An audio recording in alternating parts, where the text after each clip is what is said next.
Next item on the agenda is the panel discussion. And so like I said earlier, now that you know how to do the visioning, now some of you may not have seen anything, but that's okay. But at least start trying to see something. Because without a vision, nothing happens. Without a dartboard, you don't know where to throw the dart, right? And then you understood some of the skills and talents and values that are very important for your success, regardless of what career you pick. Effective listening, being able to make decisions, work under stress. That is true whether you're a doctor, engineer, or an actor, or a dancer. So what we'll do now is invite this panel to come on stage and then share their stories, how they got to where they are today. Now, one thing is, a few students thought, oh, I only see doctors and engineers on this panel. No, but I don't want to be a doctor or engineer. So can I not learn anything from them? Right? Now, what you need to really extract out of what they say is the kinds of actions they took along the way to be able to get to where they are. Whether it is an internship that they have done, whether it is picking a mentor, whether it is taking a few classes. Those are the things that I would like all the students to kind of walk away. Right? For a moment, don't think that Meghna is going to tell you exactly how to get into Genentech. That's not the intent. Right? She's a Genentech, but she's going to talk about the various things that she did to get to. Now, what you need to do is take whatever the panelists are saying and apply it to your dream. And then say, okay, if I want to get an Oscar award, one of you pick that award, and here are the various actions that I have to take, then it's the plan is kind of much clearer to you. Okay, so let me invite the panelists on stage. So I picked Meghna. I'll invite Meghna first. Meghna Chowdary.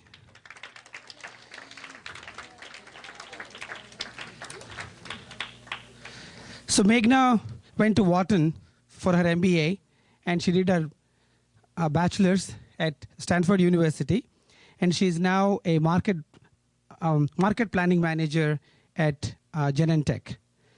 Now, Meghna has a very interesting background, because just like some of you who said she wanted to be a doctor as well, and then few occasions or incidents or events that happened in her life, made her change the direction, and now she will share with you whether she is happy with the change in direction or not. Okay, so thank you, Meghna. Next we have Rangashree Varadarajan. She is pursuing her Master of Science at Georgetown University. So it was really serendipitous that she is here. She just came for a concert. She's a very accomplished violinist, and she accompanies pretty much a lot of vocal concerts here. And she's actually studying physiology and emphasis of complementary and alternative medicine. So how can you address the suffering of children through music is one of the things that I know that you are doing. So I'm sure she'll talk about that. How she took an art background that she has into a physiology. Now, one of the things you'll realize is a lot of careers that you will take up, they don't exist today. So whether you might be saying, I want to be this or that, whatever they are doing didn't exist 20 years ago as well. We were just talking at lunch. All the 10,000 people who are working at Google, they were doing something else totally. So new innovations happen, and people make use of those skills to innovate and pick a career that's totally new. So you can be rest assured. In fact, that was the video that we would like you to watch. Shift happens. If you go on YouTube, it really talks about all the careers that are there right now didn't exist, at least in '97. So be aware of that and start thinking about what are the skills and actions that they have done. Next, I have Monte Malhotra. Monte has a background in finance and investing, and he started investing at age 9. And when some of the kids said, nothing for free, let the kids earn money, I think that's what he was doing when he was age 9. Trying to trying to use his basic skills of money and financial planning, and he has just released a book, Young Investor's Guide to Retiring Young, and he actually has a few copies available at a very steep discount. So if any of you want to pick it up, and he is a first-year student at Stanford University, and he is studying economics. So Monte, it will be good to share. You're good with finance, but why did you choose economics, and what is it that from 9th grade onwards, what are some of the events that kind of led you to where you are today? Next is Dr. Haricharan Reddy.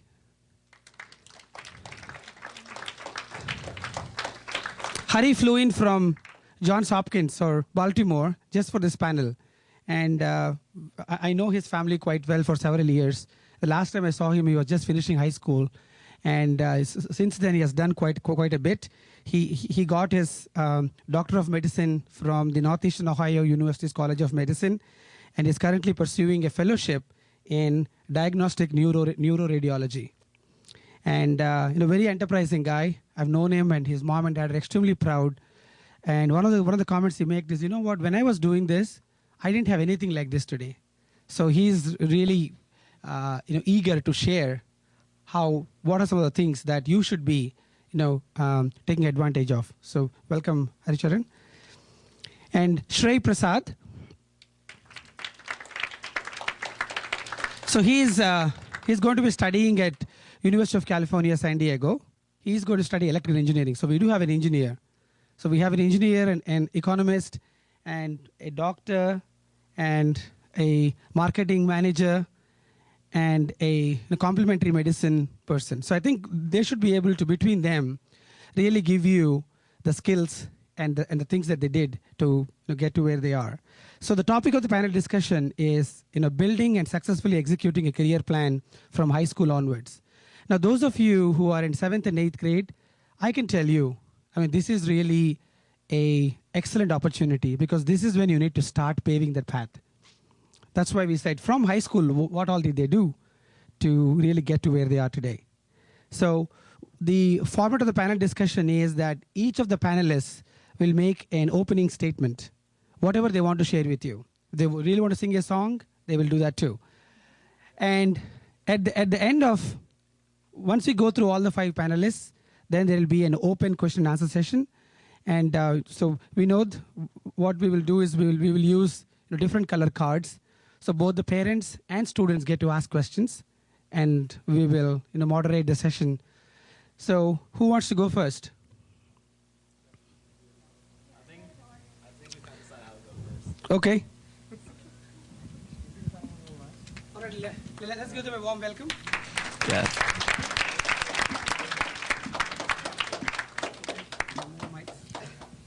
I guess that's just one of the effects of being youngest.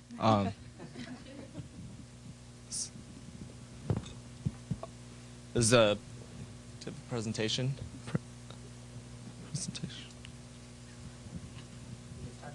Okay. Just a little bit about myself. I'm a sophomore at Stanford University, class of 2010. As Ravishankar pointed out, one of my passions has been since the age of 9, investing. And I've just really enthusiastically pursued that since then, whether that be in the form of writing a book or being part of the investing group on campus, the Charles R. Blythe Fund. I really just like to invest, and that's why I recommend. If there's one thing you get away from what I say in 10 minutes, it's that you really pursue what you want to do, not what you think will look good on college applications. Because at the end of the day, it's 20 years from now, will you still be doing what you developed and put a lot of time into? And that's what's most important. So just keep that in mind.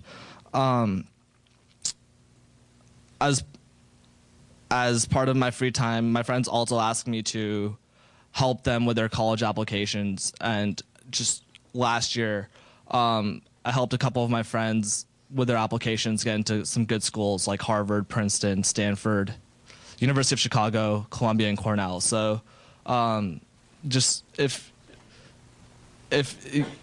you guys really want to go to these, it depends what kind of school you want to go to. If you want to go to these top schools, remember, just do what you want to do and do it to the best of your ability. And everything else will follow from there. So, presentation? All right, I'll just get started on the rest of it then. So as Ravishankar pointed out, I started investing when I was in the 4th grade. I had a wonderful teacher who every Friday would use the market of the 1990s, 97, 98 to teach us about the stock market. But of the 130 people who took that class, I was the only one who really just kind of got interested about it. And so whether it be, like football, wrestling, computer science. I mean, I was talking to a couple of people earlier, and they said they were really interested in video games and making video games. With all this information out there, you live in Silicon Valley, there's Wikipedia, there's all these things. There's whatever you guys want to do, there's the information out there for you guys to do it. So don't be afraid to just go out there and pursue your interests. Presentation? Okay. So after I started investing, I kind of took a couple of years and just looked at things like eBay and got interested in selling Beanie Babies and Magic cards on eBay and made quite a lot of money in a short period of time, just trading Beanie Babies and things like that. So parents, the kids told you 12 things that they wanted to do. One of them was opportunity to try new things, and the second was encouragement. Don't take those lightly. I mean, honestly, one of the best things I can ever say my parents did for me is when I told them I was interested in investing, that they didn't say, no, this is an older person's game, go and be a kid. They're like, if you're interested in it, show us you're interested, and we'll help you out along the way. And just take your kids seriously when they say they want to do things. I guess the only thing you can do is show them as many things as possible. But when they do show interest in something, keep pushing them. Because in high school, there's going to be many times, and in life, there's going to be many times when the tank runs on empty. And the only thing that's going to get them through those times is when they do what they want to do and they're having fun doing it. So make sure that they really do find and are really pursuing what they're passionate about. So just in high school, things to consider. Follow your passions. I've said this over and over again, but I don't think I can say it enough. As Prasad uncle pointed out earlier, his daughter got interested in journalism, and she just pursued journalism. Someone two rooms down from me is a really good drummer, and he's at Stanford because he's a really good drummer. The guy across the hall won the International Olympics in computer science for his country in Indonesia. The other guy is he is the best wrestler in the state of Minnesota. Whatever you need to do if you want to go to these top colleges, it doesn't have to be what we also talked about comparing people to other people. It's great to have role models, but you have to set your own path. And whatever you choose to do, as long as you love doing it, everything else is going to follow. You're going to be a leader in that field. You're going to teach other people what they need to do. You're going to share your excitement with others. All those things that colleges love to see on their application. But just make sure you're in what you're in because you love to do it. Whether it be play the piano. We have this guy who lives two floors above us. If you play him any song, he'll play it back for you on the piano. It's actually really entertaining. But if you're going to play the piano, right, make sure you love playing the piano. It's not just because you think colleges want to see you play the piano, right? I know a lot of my friends who would volunteer at hospitals, would join the CSF club, would do one event or another, who now in college don't do any of those events. I actually find it really sad that they put all this time and effort in high school into these events and don't really do them anymore in college because they have no reason to do them anymore. You're putting a significant amount of your time and life into these events.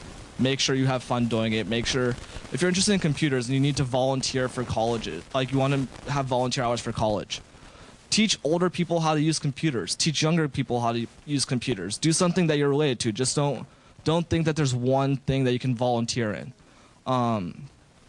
If you're interested in music, teach other kids how to play music or do something. There's not just one set path, but if you're really following what you want to do, you can be a leader in it.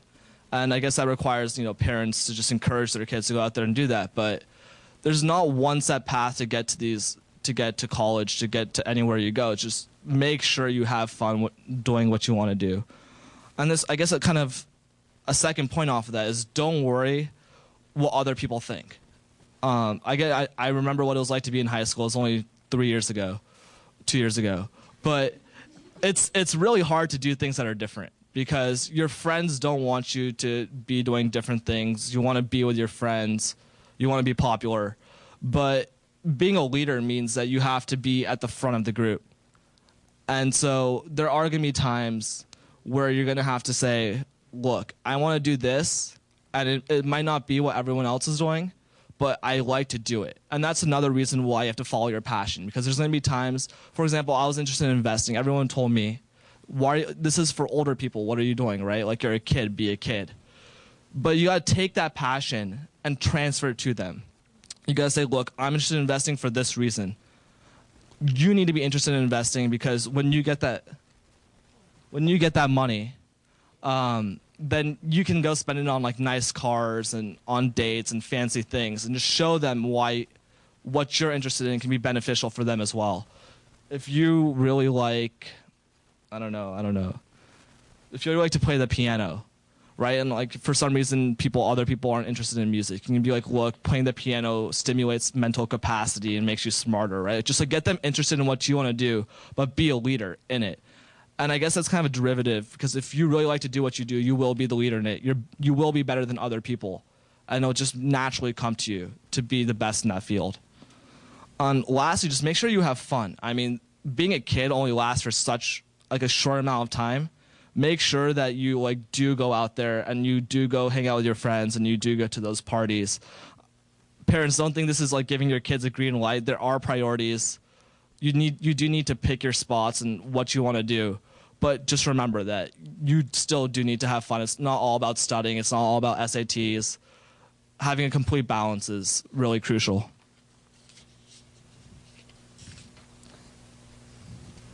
Yeah. Okay. Start again.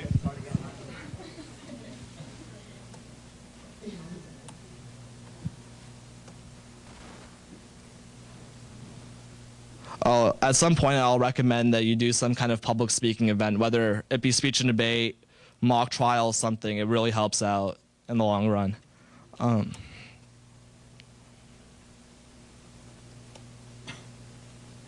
right, so just a little bit about what I like to do, and just kind of sharing that with you is, why should you invest? It's fun. I mean, where else do you get paid for doing homework, right? At school, you get an A. A's are great, but you don't get, that's not money, it's not money in your pocket. It's just an exemplary thing for doing well. When you do well in the stock market or you do well in investing, you get paid for that. You can go spend out on other things, video games, pay for that car, nicer car, I don't know. But investing now is going to be future income that you can have that's going to be really cool. So just a little thing, another reason why you should start early is really just the earlier you start, the more money you're going to have. If you take $100 a month for 40 years and you get a really kind of average return in the market, you're going to have close to $1 million by the time you're your parents' age.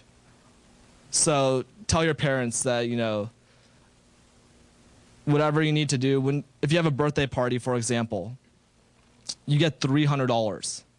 It's really important for you to take a little bit of that money and put that away, and whether it be a bond or a stock, and spend the other $200. I mean, I'm not telling you not to spend whatever money you get, but take the money, at least part of it, and put it away in an asset that will make you money in the future. That's how you become successful and you become rich. Also, all of you are teenagers, and all of you are the biggest consumer group in America, which means that if you just pay attention to the rest of what your friends are doing, you can make a lot of money. And that's your edge over all the guys in New York and on Wall Street. For example, iPods. How many of you here own an iPod? Do you remember when the video iPod came out? How many of you threw away your perfectly good black and white iPod to get a video iPod? None of you? Okay, maybe this crowd isn't indicative of the general population.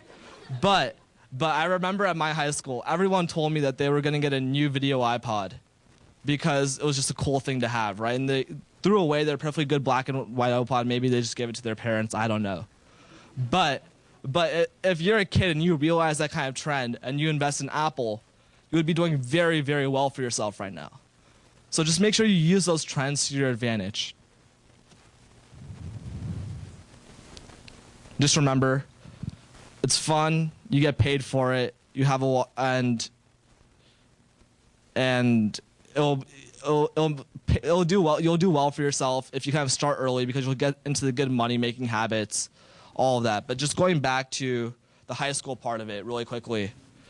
Remember, whether it be investing like it is for me or the drums for one of my friends, computer science, wrestling, swimming, if you do what you like to do, you will be the best in it. You will be the leader in that field. You will share that with your friends. And that's what will make you not only go to a good college, but will truly make you happy in your life. You won't quit these events right after high school, find new events to do in college that you really like to do. You won't be forced to start these like second and third careers later on in life because you'll have developed your passions. You'll have developed your skills. So make sure, if you don't know what you like to do, go out and do as many things as you can. It's never too late to go out and try to find what you want to do. At least if you don't know what you want to do, narrow it down. But just finding that one thing that sparks you will make you an extremely happy person later on in life. And I can say I'm glad to have found that, but just look for it. Thank you.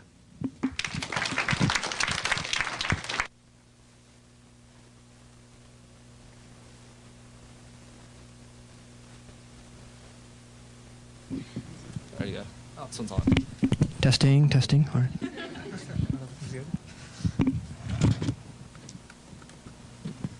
How's everyone today?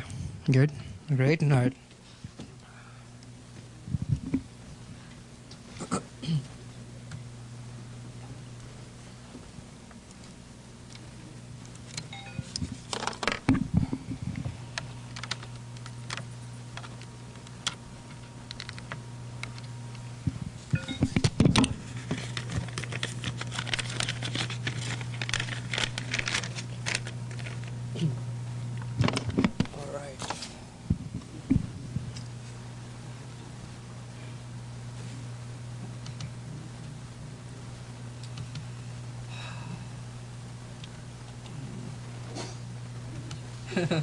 It's not as awesome. But, okay, all right. Okay. Hi, my name is Shrey Prasad. I'm currently a student at De Anza Community College. I will be transferring to UC San Diego as a junior this coming September, and my major is electrical engineering. My journey started in Monte Vista High School as a sophomore. In 2002, my parents made a bold decision to come to America. So back then I was in 10th grade, so I started Monte Vista as a sophomore. Well, since most of my schooling was done in India, I found the environment here to be quite different. At that time, I was undecided as to what I wanted to do. So my sophomore year, I tried taking classes which would, help me lean towards my major. Sophomore year, let me tell you, sophomore year, I took physics, math, lit, keyboarding, electronics, history. Good classes. Junior year, I took Chem, AP US History, Lit Honors, Pre-Calculus Honors, Japanese 1. Engineering Technology, Drama. And finally, my senior year, I took AP Physics, Calculus BC, Contemplate, I TA'd for Physics, and Japanese 2. Now, unfortunately, none of these classes helped me choose my major. Now you might be wondering, I took engineering tech, right? I mean, engineering tech might have given me an idea of, as because I want to be an engineer, right? But my recollections from engineering tech, all I remember is a water rocket and melting metals. That's all we did in engineering tech. So yeah, that didn't really help. So after coming to De Anza College and, taking physics at De Anza College, physics is so much fun, right? Okay. It will be. One more. So physics, right? Taking physics at De Anza College, and playing around with those oscilloscopes and, multimeters, those banana cables, And after that, and after I played around with those things, I was like, all right, I want to do electrical engineering.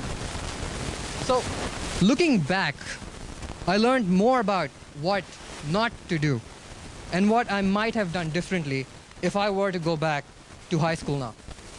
For example, you don't necessarily have to take every AP class offered in your school. I had a friend of mine, right? Now, his dad, the first thing when he entered high school, this is what his dad said. Son, you got to take every AP class there is. And, I met him yesterday and, I had a talk with him. And he tells me, he goes to Berkeley right now. He goes to Berkeley right now. Hi, auntie. He goes to Berkeley right now, and he says that, it's AP classes don't matter as much. I believe that most students, get fooled by the concept of weighted GPA. You know how, like, if you get a B, there's 1 point up, it becomes an A. In my case, I was like a C, so I thought, C 1 point up is a B, so that's good.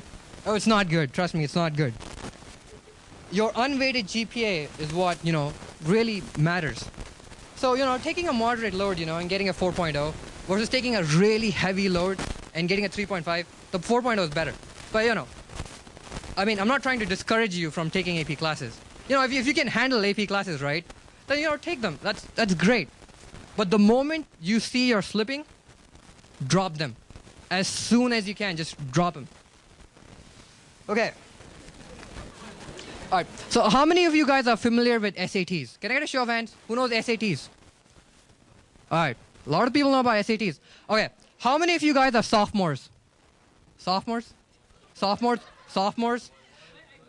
Okay, 9th graders who are going to be sophomores. Oh, you probably hate me for saying this. All right. You probably hate me for saying this, but honestly, studying for SAT 1, I think the summer of sophomore year, which is now, is by far the best time. Because honestly, if you study now, right, and you get all your work done now, when you take your SATs in junior year, it'll just be a breeze for you. So you'll be more relaxed. So, sophomores, don't hate me. Study for your SATs this summer. All right. Next thing I strongly recommend is, getting involved with leadership classes in high school. You guys have heard of leadership, right? I went to Monte Vista, and there was a class called leadership. Familiar with that, right? I really encourage you guys to take that class. Most people, back off from these things because, it's leadership, right? What if I can't speak? But honestly, it's the most easiest thing in the world. All you need to do is fill in your name, leadership, that class, and turn your form in. Because when you meet people, as long as you're determined, right? As long as you really want to be a leader, I think you'll be fine. So I really encourage all of you, especially most students, to take leadership. Well, I would also recommend taking classes at your local community college. For us, I think De Anza is very close by, right? You guys heard of De Anza? Okay. All right. So you guys have heard of De Anza, right? So, concurrently, take classes at De Anza. Because those classes are transferable. And I guess I'll talk more about that in my awesome presentation. So, in my case, De Anza Community College has been a very rewarding experience. I was an average student in high school with more than an average share of distractions. Counter-Strike. In my case, especially so because I came from India in 10th grade, right? And back in India, back in the day, we had dial-up. And all of a sudden, I discovered high-speed internet, right? Over here. So I'm like 24/7 Counter-Strike, headshot. Yeah, my grades really fell because of that, so yeah, don't do that. Play in moderation. So, when college decisions, I was a very happy-to-go-lucky fellow in high school. It's not a good thing, but, I was a happy-to-go-lucky fellow, right? So before I knew it, senior year came by, I applied to UCs, right? I applied to every UC there was. And, by the time decisions started coming out, I was really excited, right? I'm like, I'll make it somewhere, right? But, it turned out, I got a lot of rejection letters, right? And I saw my friends. My friends made it to Berkeley, some of them made it to Princeton, right? And at that point, it hit me. I was like, what am I doing with my life, no more fun, no more games. You got to get serious. So De Anza was my only option. And luckily, it turned out to be my best option. I started taking interest in classes and other activities. I decided to join the De Anza Associated Student Body. I campaigned, put posters everywhere of me, like, shooting fire out of my mouth. I ran for, like, the VP of Student Services, and I won, poster, I won. And as VP of Student Services, I was allocated with $20,000, so I helped make, scholarships for students on my college. So, because De Anza has a diverse range of students, right? You'll meet, like, people your dad's age, right, in your classes. So, I was like, there. All right. Okay, so yeah, you only meet a diverse group of people. So I helped make scholarships for them, and then I also advocated for student discounts. I think advocating for student discounts was the best thing I did. Imagine sitting yourself. I was sitting. I was talking to the manager of Marie Callender's, right? And the guy is sitting next in front of me, and I'm talking to him. I'm like, sir, you got to give us a discount, to De Anza College students. So he says to me, 10%. Then I'm thinking in my head, should I go up with this offer? But then I was like, no. No, I didn't say no in his face. I didn't say that. So I was like, well, we were thinking more like 15%. So the guy goes, looks at me. He says, all right. So I think that was the best moment in my life that I convinced him to, like, raise the discount up to 15%. So in the end, I saved my dad at least $1,000 or $2,000 by going to community college. I received the same amount of education. The classes were smaller. You were interacting with teachers more, So, and honestly, I grew as a person. If you had met me in high school, I wouldn't be doing this.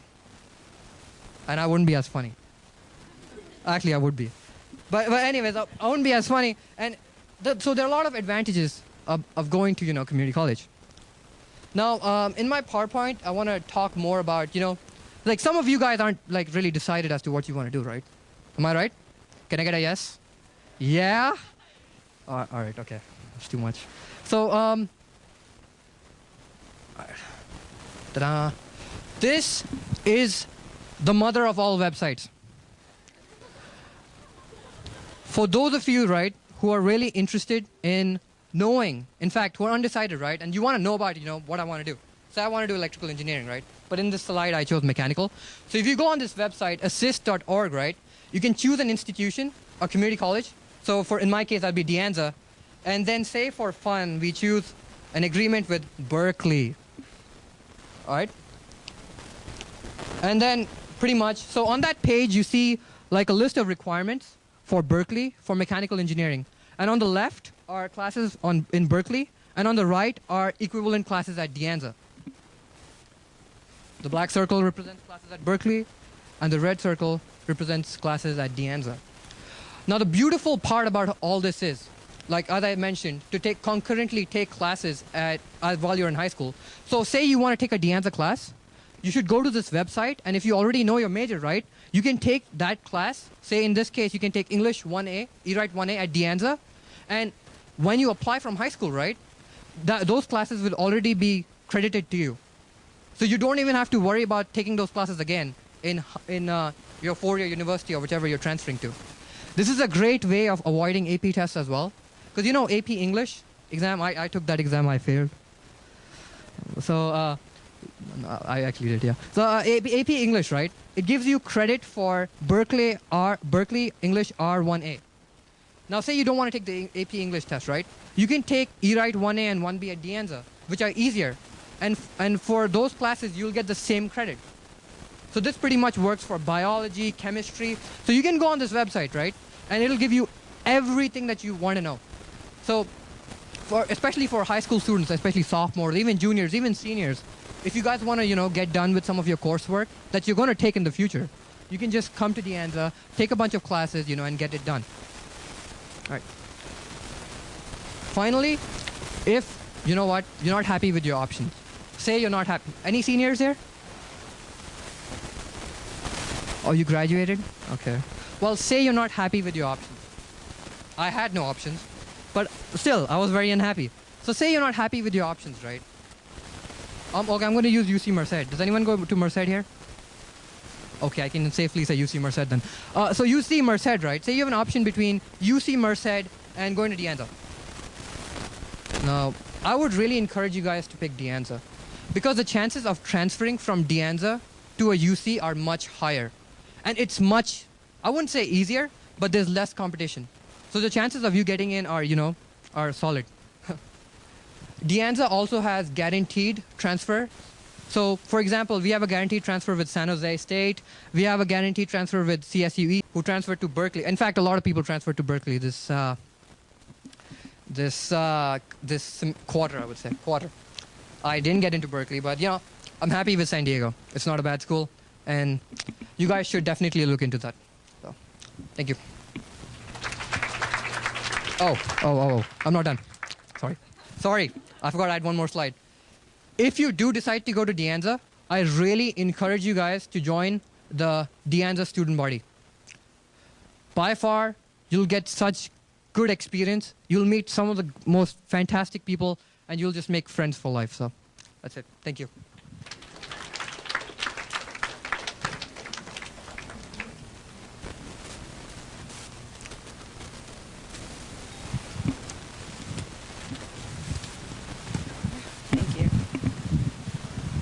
Hello, can you hear me? I think I drank too much water. All of a sudden I need to use the restroom. That's all right, though. My name is Rangashree Varadarajan, and it's a really, really great pleasure to be here with all of you today. You're really lucky to have a resource like this, which I may have had, but didn't really know if I did. And it's great that your parents are here to support you as well in this endeavor. I'll tell you a little bit about myself, a little bit about where I want to go and what I want to be doing in the future, and kind of a little bit of how I got there, and the things that I think are the most important and the things that have helped me achieve what I have set out to achieve. I attended Presentation High School in San Jose, all girls Catholic high school. I'm a Hindu, interesting combination, but obviously I will get to that in one second. I attended Presentation High School, and then I went on to be a student at UC Davis, got a degree, a BS, in biological sciences with an emphasis in neurology, physiology, and behavior. Basically, that is the integration of the development of the body, how that integrates to how you behave, and vice versa, how behavior affects development of your brain throughout your life. From there, I graduated just this past June in '06, and I'm currently a master's student at Georgetown University, a master's candidate for an MS in physiology and biophysics with an emphasis in complementary and alternative medicine. I want to be a doctor, and I'm going to be a doctor. I've made that decision for myself. Granted, I am not your typical medical school applicant. I did not start with the intention of becoming a doctor. Granted, it totally fits the persona, Indian. But that's not why I want to be a doctor. Originally, I had every intention of becoming a musician, actually. I was born into a family of musicians, and from a very young age, like 5 years old, I've been learning Carnatic violin and Carnatic vocal music. That's South Indian classical. From there, because I was surrounded by it all the time, I went on to incorporate other kinds of music, other kinds of world music. So I started Suzuki violin. I became a member of the South Bay Youth Orchestra for about 6 years. I also started singing vocal jazz, and just a few years back, I had the really unique opportunity of singing solo at Carnegie Hall in New York, which was a really, really awesome experience for myself. At the same time, it doesn't really seem like I should, be going into medicine. I'm in music, right? But there are a series of different experiences that have shaped me and have shaped the way I believe about the world and shaped kind of what I think my purpose is in this world. So, I entered high school and really gung-ho and excited. I love to perform. I love to be in front of a lot of people. So I felt myself being pulled in different directions. I got involved in a lot of theater and musicals that my school put on. Again, music emphasis. I also helped start a jazz choir at my school and became the captain of the jazz choir for 2 years. I love to perform, and so I started with one of my friends, I actually started the speech and debate team at my school. We went on to win state championships and national championships, and it's now a flourishing club at my school. I also was pulled in other different directions. I was an officer for my Student Environmental Action Society. I love nature, and I love to be outside, and I felt it was something that, the world needed to be turned on to, something that I was here to educate about. I was also a member of CSF, it's California Scholarship Federation, the mathletes. I was a nerd. I am a nerd, proud to say it. I was a mathlete. And I was also a really avid participant in the community service volunteer organization in school. Like I said, I started to get pulled in different directions. I was really involved in school. I was really involved outside of school, Chinmay Mission, other Bharatanatyam activities, music, et cetera, et cetera. But I felt like there was something missing. I didn't really know what I wanted to do, especially when, college application time came around and you had to, declare a major. I was like, what do you mean declare a major? I don't even know what I want to do with my life. So it was a time for self-assessment, which is the first thing I think is the most important. It is to start. The beginning is today. That's what Mary Wollstonecraft, I believe is her name. She said she was a British philosopher, a feminist, and a writer who lived in the latter half of the 1700s. The beginning is today. You need to start today. So the best thing that I did was actually start in looking for a career for myself, looking and introspecting. What are the skills that I have that I think are necessary in the world to be successful? What are the skills that I need to develop? I didn't have organizational skills, so I went into different organizations that would help me develop that. I had pretty decent communication skills, so I thought that was an area in which I could continue to develop and continue to grow. So self-assessment was the first thing that I started with. Then I continued to talk to my school counselors, my parents, my friends, anybody I could potentially find. I have a very strong desire to talk to everybody possible and ask a million questions. And honestly, it's one of the things that helped me the most. It gave me a different avenues that I could take. So I started to give myself options. I could go into medicine. You know, it's great. It's a lot of human contact. It's a great area to be. It's very in line with my vision. I wanted to be a music therapist, healing, medicine. It all makes sense, right? Advocacy was another area I started looking into. I started to talk to people who were in those areas as well. Other different areas I got involved in. I volunteered in a hospital. I did like pipetting research to see if I liked being behind a school bench. I got really involved in planting, like tree organizations, you know, educating about nature and things of that nature. So I really, you know, tried out different options. I gave myself the ability to search for what it was I wanted to do. And I wasn't hindered by what was forced upon me or what would seem appropriate. From there, I think the second step would be giving yourself options. And the third step would definitely be taking action. From there on, when I figured out, you know, what are the skills that I had that I thought were, you know, my strengths or what I needed to develop, and I gave myself options of different areas in which I could go, I started to work in those areas. I started to really delve into those areas and find out if that area was for me. Everything is great in theory, but until you practice it on your own, you never really know it's for you. And it may work for your best friend, it may work for your parents, it may work, you know, for your sister or your brother, but who's to say that it will really work for you? And it is something that you really have a passion for in the world. You need to find out what that passion is for yourself, and you may know what it is already. I thought I did. Unfortunately, I didn't know completely what my passion was, and it developed and it grew throughout the years. Maybe you already do know what it is, maybe you already don't, and it's never too late to start looking. So the third thing that you tend to do is definitely take action. You have to be very proactive about what you want to do. And the fourth is just to work relentlessly. There's a lot of setbacks, you know, in the world. You know, you might start second-guessing yourself, which is what I did. I started second-guessing myself and my ability. I was like, okay, I want to be a doctor, but everything that I've seen and everything that I've done tells me I should be a musician. Everything that I, you know, have experience with has been, okay, biology, music therapy, sounds good, but you have to keep working and persevere through any obstacle that you can. I know it's easier said than done, but you can all do it, especially with the support of your community, with the support of your family like you do have. So I got into college. I never let my passions of music go. They just grew and they flourished and they developed into something bigger. I realized that my passion was to be healing. It was to take an active interest in health and the human person, not only physical health, but also mental health, emotional health, spiritual health. And that's the way in which I got into Georgetown.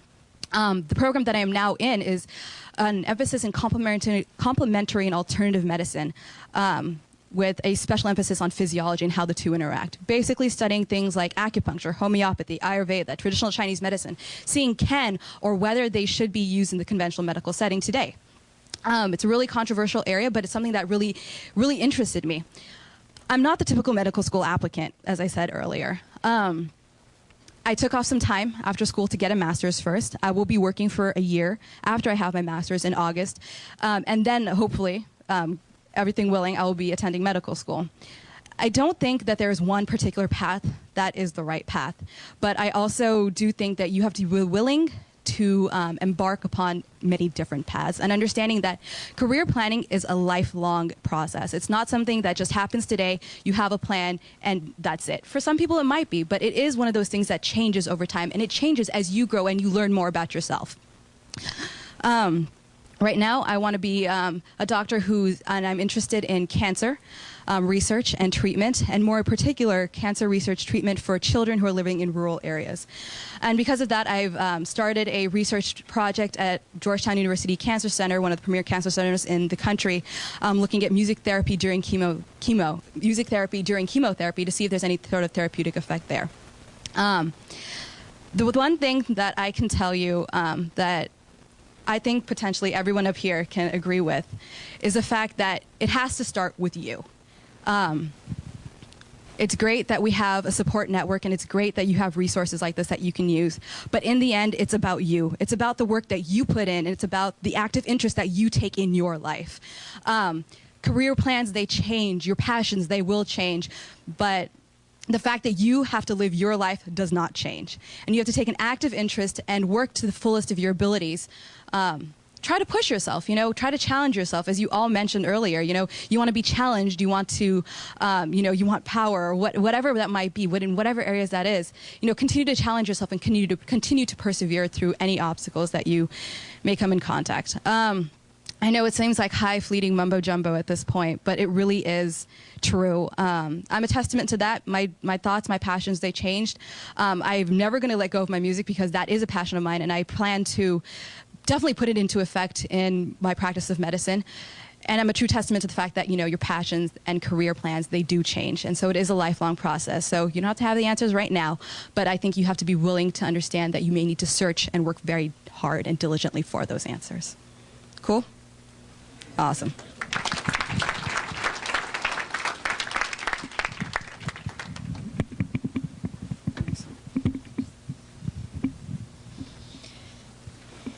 Hi, my name's Meghna Chowdary, and thank you for inviting me. I'm really excited to be here. And first of all, I'm actually really impressed that you guys have taken a Sunday all day to think about your career plans and your future. It is not an easy thing to do, and it's something that I'm constantly striving to do, both at work and my personal life. Like, what do I want to accomplish? So it's not a one-time deal, and something you'll have to work on for a good number of years. So as way of background, I actually thought I was going to be a doctor, like some of you had said, and that was my passion and something I focused on all through high school and college. I was a biology major, did all the typical things of working in a lab, and I did my honors thesis in biology and vascular medicine. And it wasn't until I took the MCAT, I applied to medical school in my year off. I decided to take a year off after graduating Stanford, that I realized I didn't really want to go to med school, and I didn't really want to spend another 4 plus, 3 plus maybe another 3 years after that getting a medical degree. So it wasn't until that point that I actually thought about, like, what are my skills, what are my talents, what are my values, and where do I want to take them? And I actually did talk to Prasad uncle at that point, and he helped me think about sort of what I want to accomplish in very abstractly. And one of the things that the exercise that you did in terms of personality, I'm definitely one that's investigative and curious about how things work, and that kind of fits with someone who's got a science background. I'm also more social and enterprising, so I need a little bit more structure and interaction with people, and that's what I wasn't getting out of the lab, and that's what I didn't really think I could get out of med school. I wanted to be part of something and not just continue to be educated. I wanted to be put to use and actually do something with my degree. So I kind of haphazardly found my current role. Like, I didn't dream to be a market planner at Genentech, believe it or not. And I didn't think I'd go to business school. So you have to really be open, and that's something that all the panelists previously have mentioned. You have to be open to what your own interests are and to be willing to explore and take some chances. So where I took chances was in my year off after I graduated Stanford. I actually took a PR internship because I thought that's what I was interested in, sort of a media marketing, and I hated it. I did 6 weeks of it, and I was just bad at it. It wasn't something that was challenging. It wasn't something that was motivating, so I crossed that off the list. Then I started doing medical consulting, and I liked that aspect. So it was definitely medicine was always in the background. I just didn't know how to use it, and I had no one to tell me how to use it. Everyone said, oh, you have to be a doctor. You have a biology degree. You should be a doctor. That's what people do, especially because you're Indian. And my parents actually, I was fortunate enough to not have them push me too much in what direction I should go. They actually wanted me to go into business, and they didn't really know what that meant, but they didn't think it required me to go to medical school or have an engineering degree. They just thought, do something that's more entrepreneurial and business oriented. So it did work that way, but not in this not in the deliberate path that I had intended. So after I did the medical consulting, I started working for a really small healthcare startup company, and it was more about technology, another area where it's great for science, like learning how technologies work and learning how healthcare is going to change because of technology. And at that point, I did about 2.5 years. I worked for that company. I really liked it, had a lot of responsibility. And that's one of the things I realized. I like working in smaller environments, teamwork. So you kind of learn through your experiences, and that's definitely what I was doing then. So I started asking around, what do I do now? Now I've got 3 years of work experience, some biology background. What do I do? Where should I go? And I talked to different people in the field. I talked to consultants. I talked to doctors, just a variety of people. And next thing I knew, I decided to apply to business school. And it's sort of an odd path if you look at it, but what I found is that it really does marry a lot of my different interests together, to take the science, to take the idea of sort of business and make money, and the thing like getting products to market. It's all related around the same thing. So one of the things I wish I had done when I was about your age is to actually think about what I would like to do in terms of my interests, and not to have done it 10 years later. So I still don't know where I'm going to go, but at least I know what's going to keep me happy. And that's something that's challenging, that's something that's science oriented. And the other thing is something that's motivating in terms of contribution. One of the things I really liked about medicine is that I would be able to contribute to my community, either work for a nonprofit or just be able to, maybe go back to India, start a hospital. I had all these grand plans. But now I realize, there are different ways. And one of the things I can do is provide doctors tools in terms of drugs, and help really good medicines get to market and get doctors educated about them so that they can use it and they are more knowledgeable to do the good that they do. So it's one part of the chain. In terms of going all the way back to high school, I have probably not a lot of the same interests in high school that I do now. In high school, I did a lot of journalism. I did speech and debate, and I also did a lot of community service. So the one thing that has carried through is probably the community service, and something I wish I had more time for now. But, your interests do change, and if I had just stuck to the academics and just done all the biology classes and just done everything that was the right path to medical school, probably wouldn't be as happy as I am now, and sort of taking a break, thinking about what I was good at, what I would like to improve upon, and then making those choices. So really have a balanced perspective. You've got to enjoy what you do, otherwise it's really hard to wake up in the morning. It's still really hard to wake up in the morning every day to go to work, but at least at the end of the day I feel a little bit more fulfilled in that I've made these choices on my own, and that I have also the ability to change those choices. If I talk to people and say, okay, this is no longer making me happy, but what else can I do with this degree? So definitely get out, talk to people, try things like an internship for a summer. That definitely helped me figure out what I really liked and what I really didn't like, because you might find that there's something that you think is going to be really great, but when you have to do it every day, it's not so much fun. So though I'm going to keep it brief since we've got one more panelist to talk.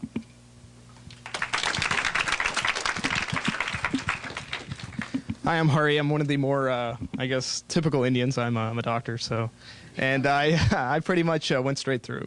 My parents actually probably did not want me to become a doctor. I mean, my dad wanted me to be an engineer and go to MIT for undergrad, all that. I said no. And I did a 6-year program. I did a bachelor's and an MD program in 6 years, so we did our bachelor's in 2 years, and we didn't have to take the MCAT or anything, and we just went straight to medical school. So how did I come about that? In high school, I did all the typical things. I volunteered in hospitals, did speech and debate, did the quiz team, I played tennis like most other Indians.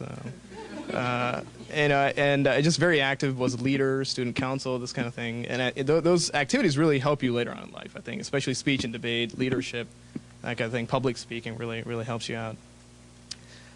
So I think the defining moment for me, I was shadowing a number of different people. I shadowed a lawyer, I shadowed an engineer, I shadowed a computer guy, musician, and in the end, I actually shadowed a heart surgeon.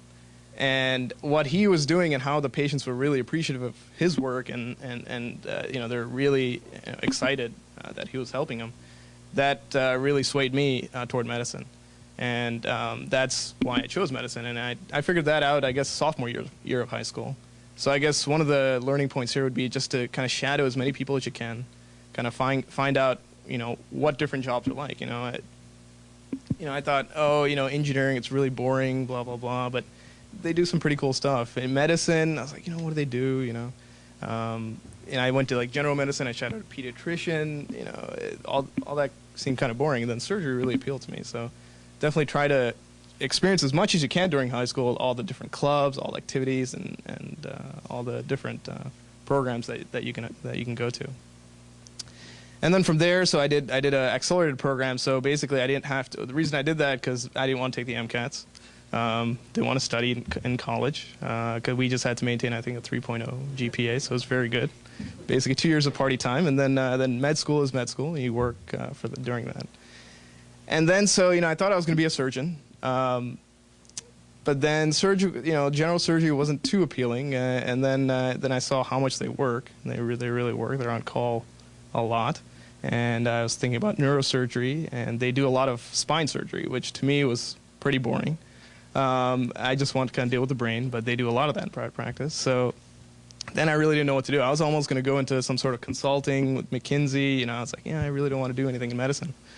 And then I had a rotation set up in what I do currently, which is radiology. And so what we do is we read MRIs, CAT scans, basically images of the body and kind of make the diagnosis in many patients. And also, if people have strokes, which means like blockages of blood vessels going up to the brain, we open those up.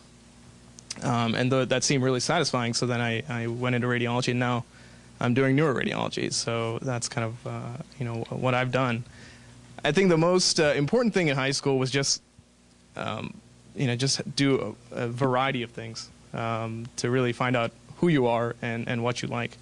Because certain things, like they were saying, music, she loves music, but she realized that's not something she wants to do as a career. And she'll incorporate that into her future career as a physician. So all your hobbies and everything, you can use those and use those to the best of your ability in whatever career you do. So the other thing I was interested in is like computers, high-tech kind of stuff. While I was in the 6-year program, I just joined a computer company saying, I'm going to be a developer, whatever. We're developing a prototype for some software. I didn't tell them that I was going to medical school. I just said, this is I didn't tell them it was a summer job. I just said, this is my real job. And then I quit 3 months later. But I just wanted to see, whether is this what I want to do. So I had an interest. Again, it wasn't that appealing because really, for me, you weren't really completely, truly helping people, and I think that's what I really wanted to do. So now, like in radiology, I'm doing some work right now. We just started with like telemedicine application to treat patients in India, somewhere in Punjab, to treat kids basically. Some places they don't have like pediatric neurologists, that kind of thing. So you can we can interface over the internet and use that. So using some of the computer knowledge. Radiology in general, why I chose it, high-tech toys, good computer work, and you can make a difference. I just missed my flight actually coming here, and I had to take a different flight because I was on call. And it's one of the most rewarding experiences, one of the few rewarding experiences that you get was it just happened, the day before I got here. So I was on call, person came in with a stroke, so he wasn't able to move his left side of his body. They did a CT scan and MR, and there was no blood flow to the right side of his brain, or very, very little. And so then we did an angiogram, which means we inject dye into the blood vessels. We take a look at what's blocked. And one of the major blood vessels to the brain was blocked going to that right side. And so what we were able to do, he was there within like 2 hours or so. We just put a balloon in there, opened it up, and there's blood flow again. So it was very rewarding. He was immediately afterward, he was able to move his arm and leg, not with a lot of strength, but a little bit, and then that'll improve with rehab. So again, that's probably one of the main reasons I'm in the field that I'm in. Just the rewarding experience that you can get with that, just to help the people. Kind of idealistic. What am I going to do in the future? I don't know. I'm graduating in 2 weeks, and I don't have a job. I'm probably going to take 6 months off to just kind of travel, take time off. So that game, whatever, the quest game, whatever, that's the game for me. Taking 6 months off to do whatever. And have to figure out what to do in terms of academics. I like teaching, again, like career planning. It's constantly evolving. When I was in high school, would I have said, yeah, I'm going to be an interventional neuroradiologist? No, there's no way. So everything just kind of evolves. Your life experiences really play a role. And I think a lot of it is also your teachers. Your teachers, I think, make the biggest difference in terms of what you're going to do in the future, like who you like or who you interact with. It's really important. Just getting back to those 12 things that you guys wrote down of what your parents want, or what you want your parents to do. Looking back at that, actually, when I go through the list, I think my parents did almost all of them, 10 or 12. And so that, I think that's really good list. I think trust, again, like you said, was probably the most important thing. My parents basically never asked me any questions. They kind of just let me do whatever. I can go, come back as I please. When it came, like SATs, I actually didn't know what they were. I mean, I never really heard about them until I took the PSAT. I'm like, okay. And then I took those. And so there's really no planning there. But they kind of, let me make those mistakes. And, I learned from that. So I guess, pay a little bit more attention. You guys are all here, so clearly you're paying attention to your career and you're making a plan. That's something I didn't have initially. So that's really good. And then I think that just the parents, if you listen to those 12 things, I think they're very beneficial. I think I think that trust issue is probably the biggest thing. When I talk to friends and other people, I think that's probably one of the biggest advantages that I've had. I can pretty much they pretty much trust me to do whatever they think is right. So and I make my own mistakes and learn from them. So that's really important. And that's all.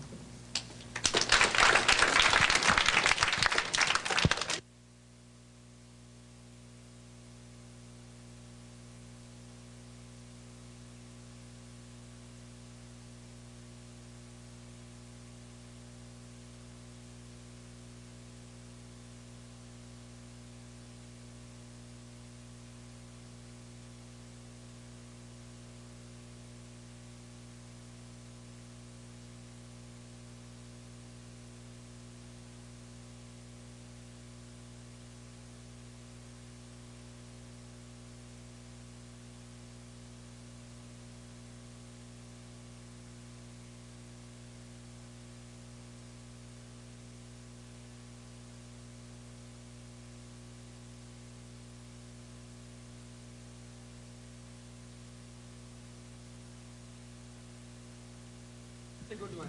So they did not have a plan. They had a plan, but it kept evolving. So Give me one mic. I'll grab it. You take one. No, Daddy. She said that career plan is never ending. 2 thumbs way up for you.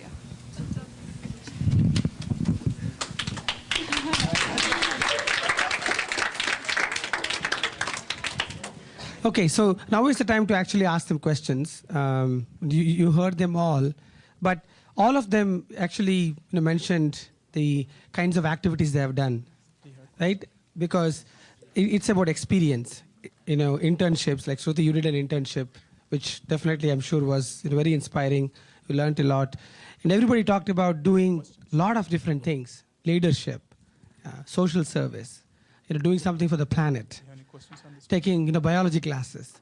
Because you really don't know who you are until you actually get to experience different activities. Any questions on this table? So thank you all the panelists. Now we'll just get the questions and Any questions on this table?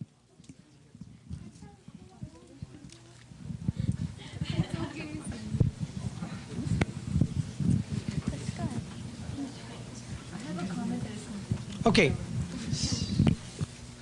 I'm going to sit down.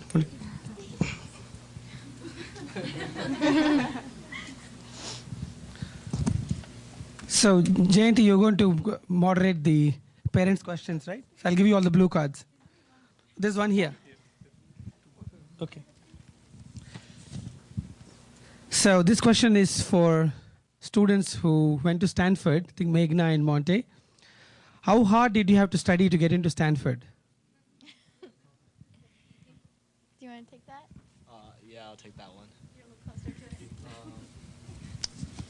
So while academics, SAT scores are certainly important to get into these good colleges, I really feel like those are the factors that will keep you out, not get you in. You can agree with me or disagree with me on this.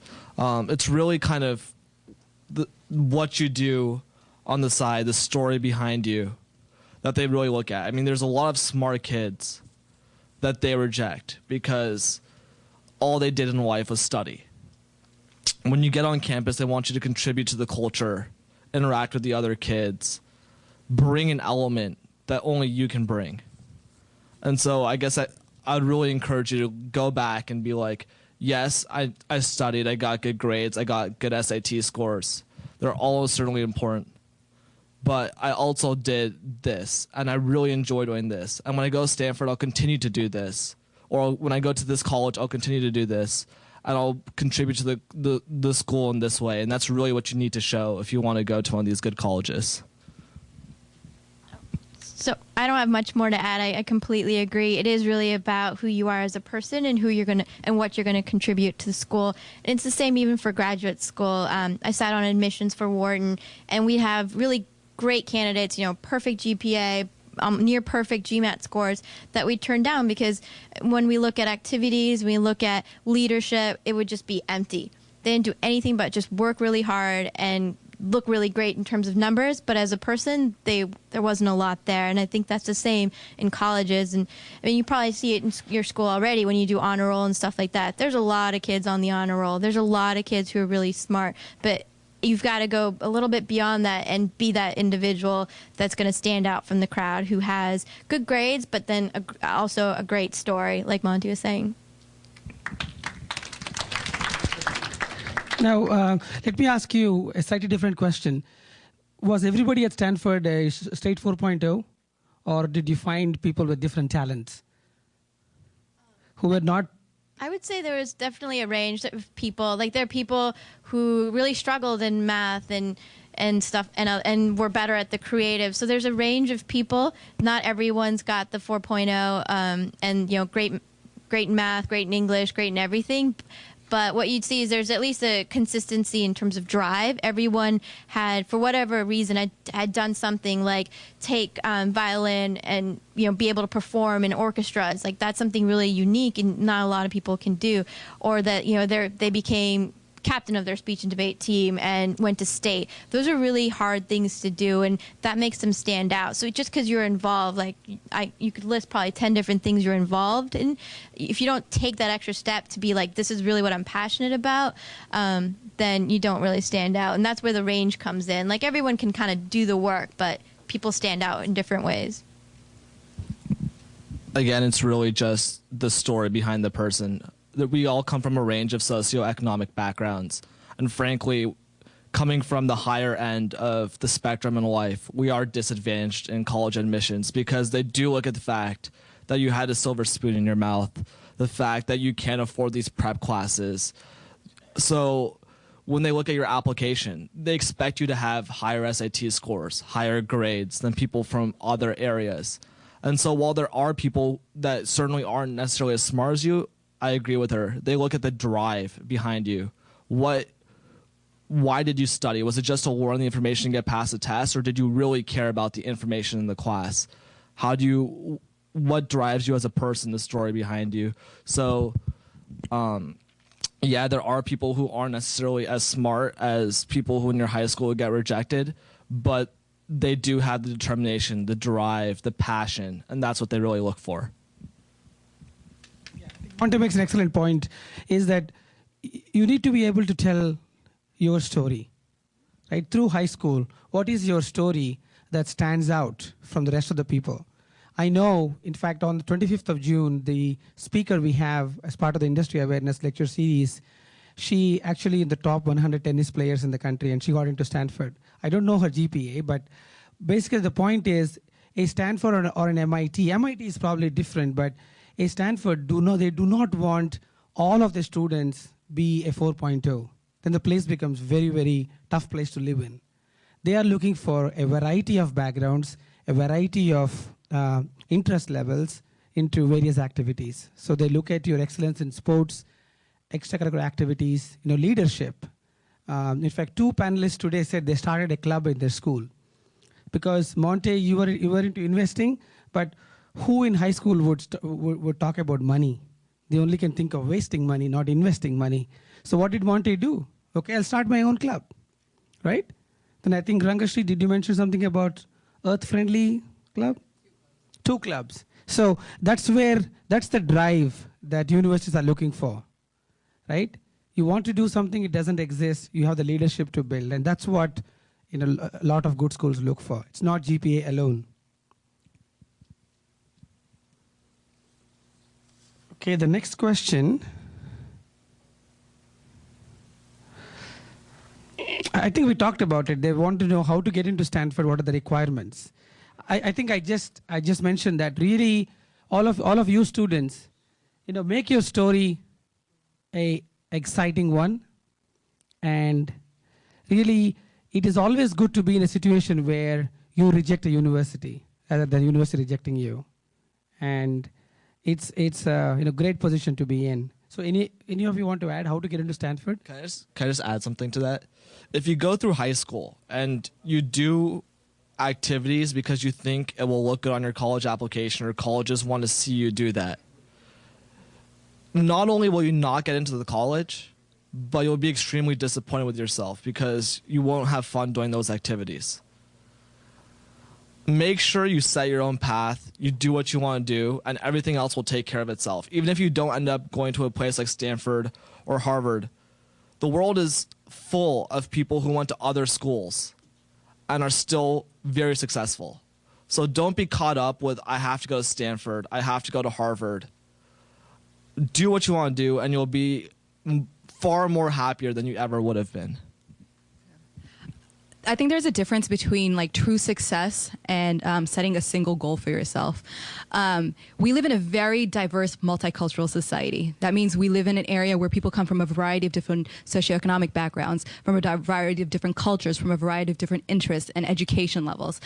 We may be Indian, all Indian in this room, but each single one of us is an individual. And with that, we come with our own preconceived notions. We come with our own strengths and our own weaknesses, and we come with our own passions.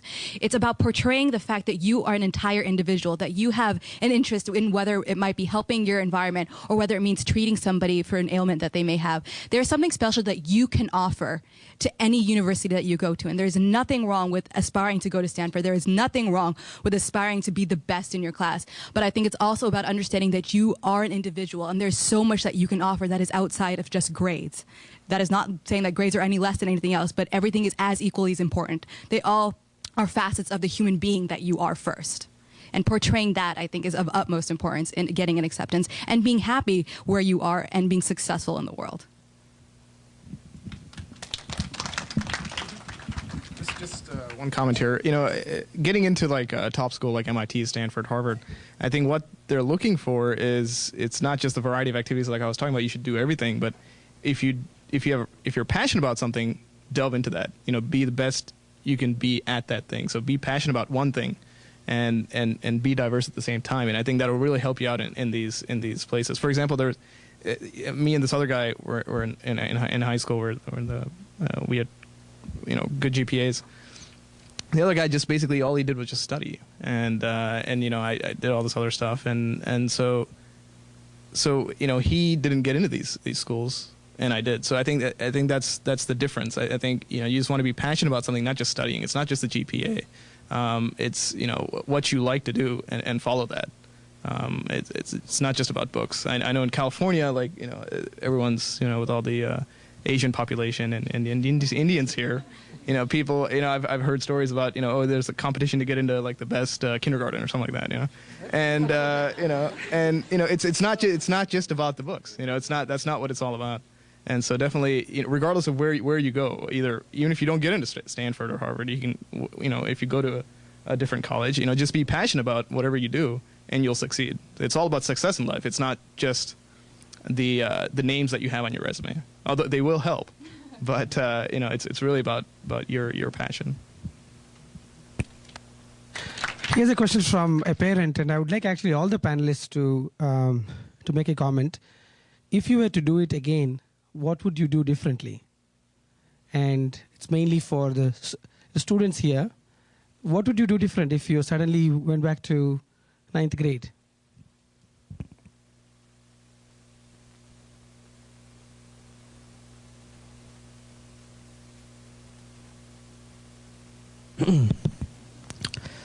I would probably not take those horrible AP classes that I took for no reason, and probably would like get involved with like leadership. I would do that. Yeah. I have to disagree with that statement. I think you should take as many AP classes or classes in colleges. That way you'd have to work less in college. You can do other things. That's what I did. They're basically I got out of a year of schooling. So, but something I would do different. I guess play more of a leadership role. I mean, I did some stuff in the student council, but again, I think leadership is probably a good thing. I would say two things. One, just remember to like strike a good balance between studying and having fun. And sometimes I think in a drive to get to these top places, we forget to have fun. And just make sure that you take a step back to enjoy high school. You're only going to have 4 years at it. And it's probably going to be one of the best times of your life. So don't get overly caught up with just studying. While studying is important. And secondly, don't be afraid to take stabs at things. Like if you don't think you have a shot at like ASB, take a shot at it anyway, because you might surprise yourself. Don't be afraid of what other people are going to think. It's your life. You're the one who's going to be unhappy by not taking that chance. So this might sound a little cliche, but I would not do anything differently because the experiences that I've had have made me the person that I am today. At the same time, there is maybe one thing that I would not have thought, and that would be second guessing myself and my ability. And just because, I come across a brick wall or because something would be so difficult for me or I couldn't master a certain topic as quickly as, my classmates, I would never second guess myself and always understand that I have an ability and it's a unique ability and I just need to keep working and work as hard as I possibly can. But other than that, really, I honestly would not do anything differently. So one comment about the AP, definitely take AP language because you get out of that requirement in college and college language courses are much, much harder. So just get done with it because I think even a 3 gets you out of it. So what I would do differently, I think more in college, when I was struggling through my pre-med classes, I probably should have stepped back and thought about really what I was doing. I mean, it was really hard for me to go through organic chem and physics, and I wasn't getting the grades I was used to getting, and I still persevered, thinking that I have to be a doctor. There's nothing else. That's what people do. They either become engineers or doctors, and I didn't want to do engineering. So that's what I would have done differently. In my freshman and sophomore year, when I was struggling, I should have just stopped being pre-med and just continued with biology course. They're slightly different requirements, and told my parents I'm not doing well right now, but I think if I drop some of this extra workload, I'll be able to do better. And I was really afraid to have that conversation. So I struggled and probably didn't enjoy as much as I could of the first 2 years. The latter 2 years were fine. Just kidding. Okay. There's one thing I would do differently. I was so passionate and adamant that I wouldn't. I would definitely make a better use of the resources that were available to me, whether that's in high school or in college. Your college counselors are there in high school for a reason. Use them. Your parents have been through a lot of experiences in their life, use them as well. And then any, clubs or activities, use them to, find different facets of your life, different areas in which, you might be interested. So use the resources that are available to you. It's up to you to use them. No one's going to no one's going to give you something and say, use this. You have to go after it and use it. So that's one thing I would definitely continue to do or do more. The next question is about the 12, the 12 items that the students have said that their parents should be doing to them. Now, what was your parents' influence on being where you are today, and how would they score on those 12 points? Okay, I'll start. So my parents have definitely not lectured less. So that was the one thing that has not changed, and there's no way you can get your parents to lecture you less. It continues on and on, even no matter how much you make them happy. They just have a little less to lecture about. But I would say my parents, I mean, looking back, probably, did 80% of those things. Like, I think they were pretty much trustful. They pretty much gave me some privacy. I mean, they're definitely involved. But I don't know. I think they left it up to me in terms of making the career decisions, and they just really pushed me to be ambitious and whatever I was going to do it really well. And I think that instilling that drive in me was really important, because no matter what career choices I made, I have a really great foundation from which to leap from. And that's something that Prasad was talking about. It's not about the ceiling, it's about the floor. So no matter what I do, I have a great education to fall back on, and a network because of my experiences to call upon and say, okay, maybe I want to try something different. Maybe I don't want to work in a corporation anymore. Maybe I want to go to a startup. So I think that's what my parents gave me, that not like this end goal of be a professional, make a lot of money. It was just more like be ambitious, accomplish a lot, and, try to be happy at least while you're doing it. My parents are the two most fantastic people I have ever had the privilege of knowing in this world. And if I'm 1 millionth of the people that they are to my kids, I think that my kids will probably turn out pretty well. That's to say that I think I turned out all right. My parents really pushed me from day one, challenged me and asked me to challenged me to ask questions all the time, which I think is one of the best things that they could have done for me. I know why I believe what I believe, and I understand, what my purpose is, and I've been challenged to do that throughout my life. In that respect, I think that they have been the best mentors that I could ever have asked for. Like the lecturing thing, it's never going to go away. At the same time, I think it's about perspective. Your parents are not necessarily lecturing, but they've been through a lot in their lives, and they've learned a lot from their experiences. So maybe trying to draw from what they're saying, maybe if it's like 10 words or maybe even less, before you shut off your brain, to what they're saying, understand that they've been through a lot too. And maybe there's something that you can learn or pull from what they've experienced as well. Yeah, I totally agree on the lecturing thing. It's just, honestly though, anyone who's older than you, just everyone's good at something and has a lot more experience. Just try to learn as much as you can from them, because that's honestly the best thing you can do in terms of helping yourself. But talking to the parents here, I can say, looking back, I think the two best things my parents did for me was trust me and support me. I remember going back for SATs and college applications, they literally just handed me their credit card and said, if you need to take a class, sign up for the class. College applications, here's a credit card. We're not going to get involved. We're not going to tell you what colleges to apply to. We're not going to tell you to go hire some tutor. But here's a credit card. Find whatever applications you need to apply to. And just that inherent trust that I could do it right myself without being forced one way or another. I think that trust really just instills confidence in you as a kid, that your parents really think you can do it right, and you will do it right, because there's such important things in your life that you don't want to disappoint the trust that they put into you. So really just trust your kids and give them the benefit of the doubt. Yeah, I think I kind of already talked about this. I think trust, again, I think my parents, I'm very fortunate that they followed most of these things. Again, trust, I think, is the main thing. The other thing is, because of that trust, I was able to, again, like he said, they just gave me a credit card. You just, go ahead and make your own decision. Even now, because of that, I think I actually go to them for advice once in a while. I get those lectures, as they're saying, that they don't end. But it's more of an advice. And I think now because they trust me and they didn't say do this, do that, I actually go to them for advice.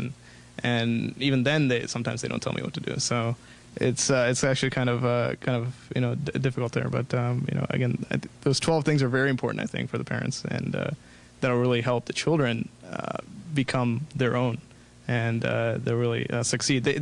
My parents, their basic fact is that they just want me to do the best in whatever I do. It could be music, it could be a doctor like me, or anything. They just want me to do the best. And they trust me to do that. Just one more thing is, looking back, your parents are your biggest cheerleaders, and I know sometimes they, get mad at you for doing one thing wrong or another, but just every parent loves their kids, but just showing that love in as many ways as possible, I think, is extremely important. Like, being there, just keep on giving them encouragement is, I think, the best thing you can do, because we're gonna make mistakes as kids, but just the fact that we know that you're always there. Whatever projects we come to you with, you're not going to brush them by the side, but you're going to embrace them and help us get to those projects done.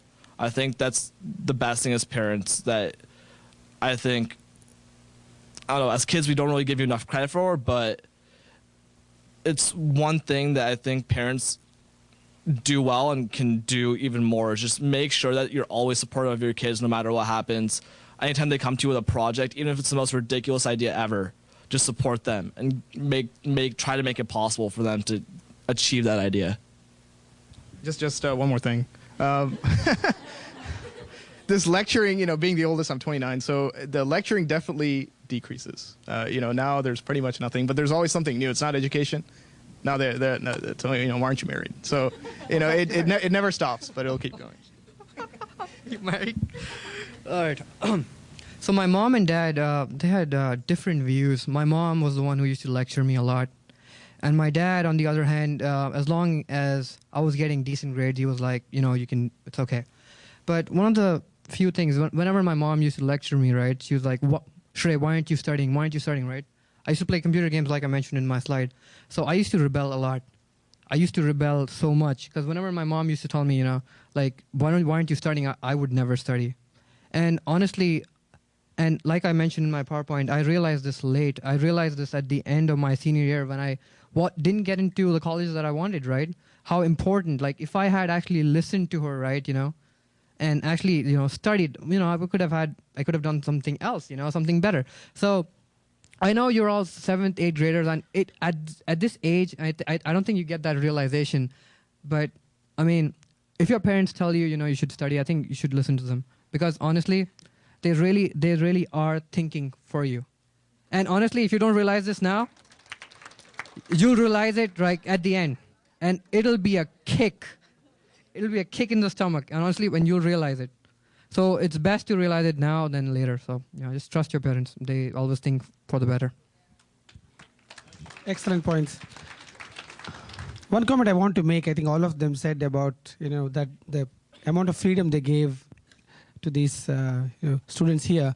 It happened to me also. After I finished my 10th grade, I wanted to go to Madras to study. It was a totally crazy idea. It was not that there were no colleges in my hometown, but I had to go to Madras. Why? I don't know. I just wanted to do it. And the interesting thing was, my dad sometimes he didn't even know what grade I was in. Somebody asked him, he would call me and say, are you in 6th or 7th? That is how disengaged he was. But one thing I knew later on is when I made the decision to go to Madras, he did his homework. He called other people and said, hey, this guy wants to go to Madras. Is it a good thing to do? What should I do? I think that's looking back. I think parents, we have to do our own homework. Go back and find out. My daughter wants to go into dancing. Is that a career? I mean, her skills, do they match? Right? And then you can actually have a dialogue with your son or daughter. So just want to add that. And it turned out to be one of the best freedoms I got, because only after I went to Madras, I realized there is something called IIT in Madras. I did not know an IIT existed, being from Andhra Pradesh at that time. So a lot of little freedoms that you give to your child at very critical moments can really be totally turning points for you, for the students, really. So Shrey, there are 2 questions for you. One is, can you speak Japanese for us? Okay. Let's see. はじめまして、僕の名前はShreyです。よろしくお願いします。How you introduce yourself? So if you were to introduce yourself, you'd say はじめまして, and then you would say Bokuno, that means me, my name. Bokuno namaiwa. Namaiwa means my name is Shrey. And then yoroshiku, you bow. And Yeah, the second question was, you showed us this assist.org site.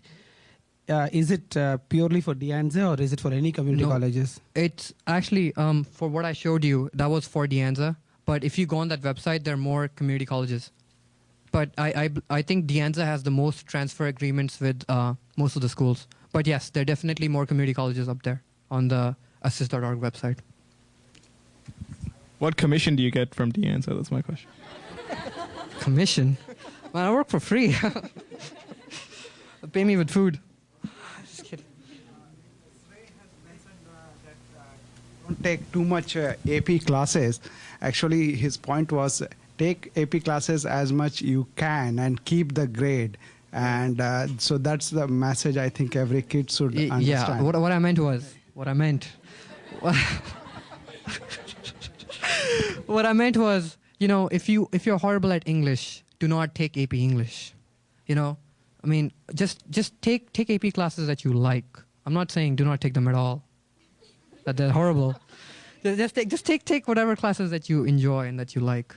And you know, and even if you don't take AP English, right, you can substitute that by taking like the same transferable college courses at De Anza.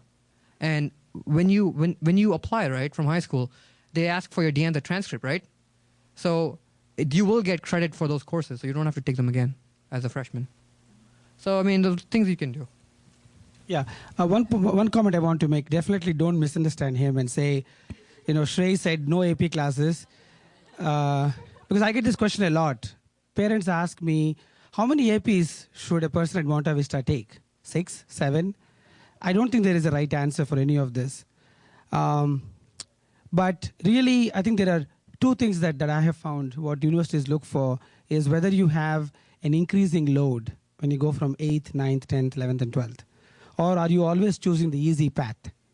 So if taking a couple of AP classes is kind of making your load higher than last year, you should do it.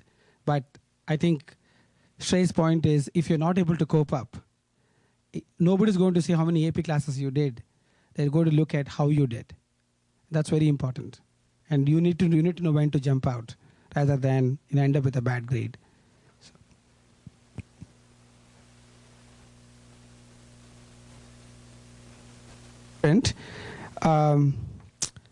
Is it good to actually pick a major when you apply to college?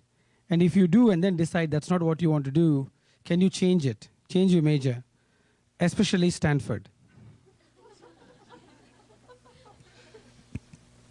Two answers to that question. They ask you on, I guess, private colleges, they ask you to declare a major. Stanford, all these big schools, completely not binding. They don't really care. They just want to see what you have an interest in and how it correlates with the rest of your application. Secondly, for public schools like the UCs, they do ask you to declare a major, and I think that is binding. Yes. Yeah. So for public schools, you really need to consider and get down to it and kind of really decide what you want to do. Otherwise, you might be stuck with something you don't want to do. Private schools, it doesn't really matter. I was a resident advisor and a senior resident advisor for 3 years at UC Davis. So the way that majors and such work out, you are encouraged to declare a major as you enter. So basically, at least in the field of where you're interested. There are also impacted majors. So for example, engineering at most schools and biology at most schools is impacted because the majority of the students want to study those topics. If that's the case, more likely than not, it's going to be harder to switch when you're in college to one of those majors. So it's recommended that you do apply under one of those majors if that's the general area in which you want to go. By the same token, if you're performing well and you get into during your first 2 years of college usually, and they don't really recommend that you completely decide upon a major until your second half of your second year into the first half of your third year of undergrad. So it's pretty easy to switch a major if you're performing well academically. They usually recommend that you take a certain amount of classes within that major field to prove and show that you have the ability in that field before you switch. For most UCs and for most private colleges, that's how it actually usually works.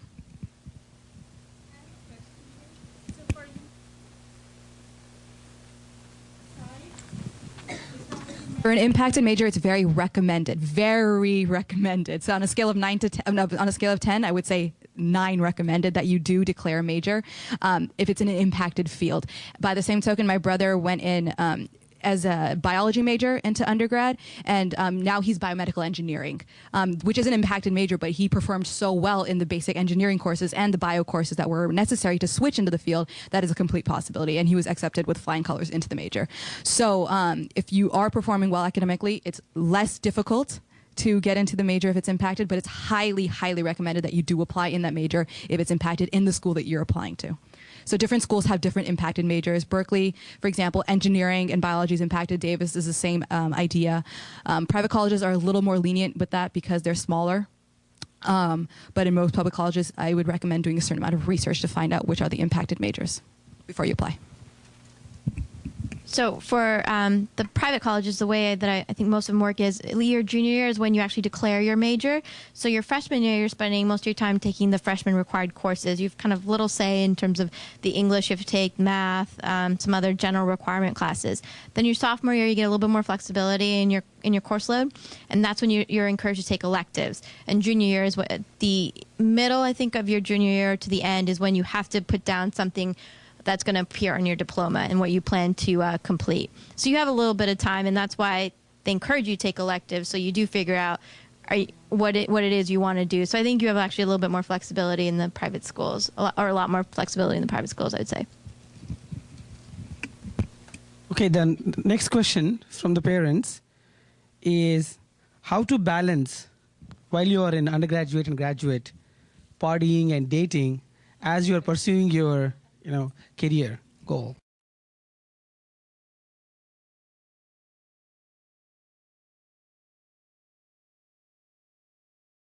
Really, it's like fascinating to go to the first couple and kind of go every single week, but after that, you have to pick your spots. Like if you want to go to, because they are all the same, and so if you have a paper due or something, you won't go. But if you just want to go hang out with some friends, then go by all means. Just you naturally find that balance in the first 5 or 6 weeks of going to college, so don't worry too much about it.